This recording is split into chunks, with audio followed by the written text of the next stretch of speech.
There's a lot of blame to go around for Tottenham Hotspur's 1-0 loss to West Bromwich Albion at the Hawthorns on Saturday. You can blame the players who, despite a lot of possession didn't seem to have the drive or the quality to put the ball in the back of the net. You can blame the odd tactical decision to play a back three against a team that is known for parking the bus and playing super defensive football. But Saturday's loss, stupid as it was just the latest symptom in a problem that has been festering for the past 4 weeks. Credit should be given to West Brom, of course. They played well and are now one step closer to completing the greatest of great escapes and avoiding relegation. But to put it plainly, Tottenham haven't been very good since Harry Kane came back from his ankle injury, and while we don't like to think about it, we can lay the bulk of the blame at Mauricio Pochettino's feet. Kane was rushed back to the squad on a half-healed ankle, and Tottenham's offense has suffered for it. When Kane went down injured during Spurs' 4-1 win over Bournemouth, he was given a recovery time of 3 to 6 weeks.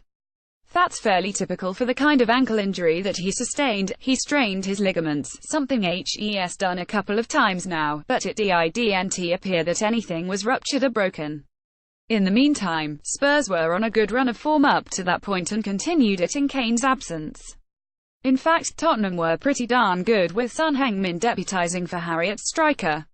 Spurs rolled to a 3-0 FA Cup quarter-final win over Swansea, and followed that with a historic 3-1 win over Chelsea at Stamford Bridge. While everyone hoped Kane would return for Tottenham's run-in, it sure looked like everything was going pretty well in his absence. Since Kane's return and late cameo appearance during the 2-1 win over Stoke on April 7, Spurs have seemingly taken a nosedive. In the period since Kane came back into the side, Spurs are just 3-1 in all competitions. Anyone who has watched Spurs with any sense of interest could come away noting that everything looked rather anemic. Kane most of all, he has struggled mightily since coming back, only shooting about half as often as he did before his injury, and looking much less incisive with his movement and passing. Even Spurs' 2-0 win over Watford last weekend looked unconvincing, with Harry in particular looking like he still had a ways to go before he hit his stride. It seems counterintuitive to blame Kane for Tottenham's run of poor form. He's Spurs' talisman. He scored 27 league goals this, and without him they are probably not anywhere close to qualifying for the Champions League next. But Kane's importance to Tottenham doesn't just come from his goals. Spurs' offense is reliant on his movement and his ability to create space and opportunities for others, and without those factors the entire offense grinds to a halt. Kane's ability to create scoring opportunities seemingly at will means that opposition defenses must key in on him lest he destroy defenders one-on-one. More than that, his movement on and off the ball forces defenses to adjust. That frees up space for other players such as Sonny, Christian Eriksen, and Dele Alli to move into and exploit. Take away Kane's ability to create and his movement, and suddenly teams aren't as afraid of Kane anymore. He's double-teamed less often, and defenders are allowed to hedge more and cover Spurs' other threats. Kane's dynamism is central to Spurs' offense, and it is severely hampered when he is playing and is not 100%. It leads to XG maps and possession stats like what we saw today and earlier, tons of time on the ball, but very few quality chances. It has been very clear that Kane has not been at 100% for several weeks now. You could blame Tottenham's physios, if you wanted, but this doesn't feel right. They have the power to prevent even the biggest of stars from playing if they deem it necessary, and I find it unconvincing to think that any team doctor would allow a player to return if there was any chance that he could re-injure himself. No doubt Kane was given the green light, if not without a bunch of caveats. You could also blame Kane for this, of course. He had to know that he was playing on an ankle that wasn't completely healed. Some athletes might voluntarily pull themselves from competitive play out of concern for their recovery, but that's not Kane's style. He's one of the most driven athletes I've ever seen in my years as a Spurs fan, desperate to score, to compete, to play. With Mohamed Salah ahead of him in the Golden Boot race, Kane's competitiveness prompted him to return as soon as possible, even if he wasn't really ready, because he's a fierce competitor. It's one of the reasons why he is such an amazing footballer. He will demand the opportunity to play, and will accept it if given. Wild horses couldn't have kept him out of the starting lineup. But Mauricio Pochettino could have. Poch surely believed that Spurs were better with their talismanic striker than without him, even if he was not at 100%, and yet it has been abundantly clear from the moment Kane first took the pitch against Manchester City that he was struggling. Rather than tell him that he needed more time to heal, Poch has started him in every match since. Kane has struggled, and the team has as well. Pochettino should have put his foot down, stuck with Son up top, and given Kane the time to heal properly and work his way back into the team.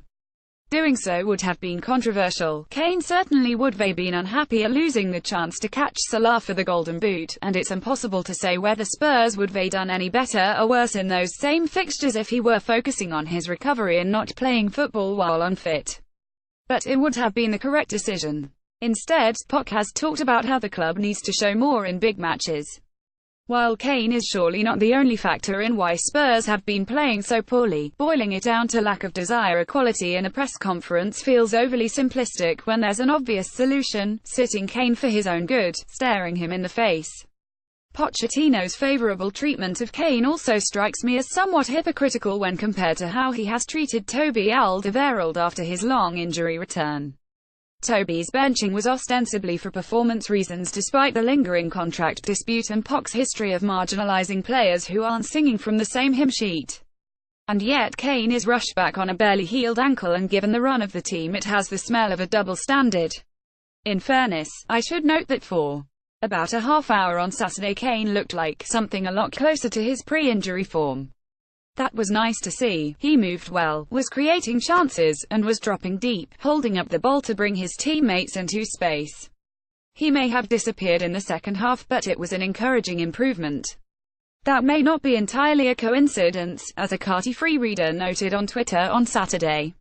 If this were the first time we'd seen Kane since his injury, we might be talking more about the positive state of his first game back rather than continuing to discuss how he's clearly still running on a gimpy ankle.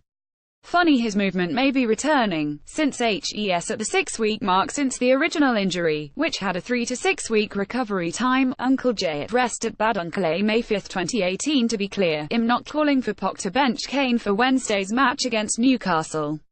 I don't think he'd do it, for starters, and I think the psychological impact of such a move on the club's and Kane's morale could do more harm than good at this stage.